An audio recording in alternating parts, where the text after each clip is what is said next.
A member of the activist group Youths of February the 20th continues to spread the word in Rabat. The word, first expressed through Facebook a month ago, calls for constitutional reform in Morocco and a weakening of the powers vested in the country's king, Mohammed VI. The king has recently promised reform, conceding that the Prime Minister would now be elected in a popular vote rather than appointed by the court, and has pledged to expand civil liberties.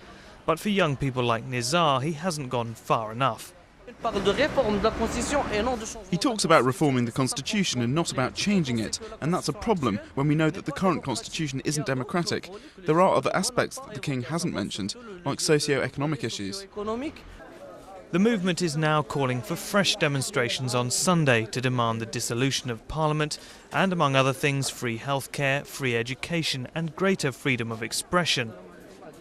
I think this leaflet describes real problems in this country, so we'll join the demos. Not everyone agrees with this latest call to action, not least the police, who on this occasion confiscated many of Nizar's leaflets. Not discouraged, though, the group are back on the streets the next day.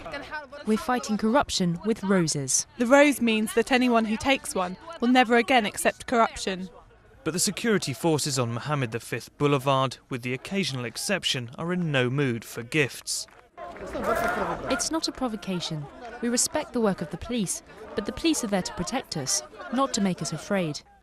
The February the 20th movement say they have nearly 40,000 followers on Facebook, but now want to turn that support into concrete action on the streets, and for as long as it takes to bring about real change in Morocco.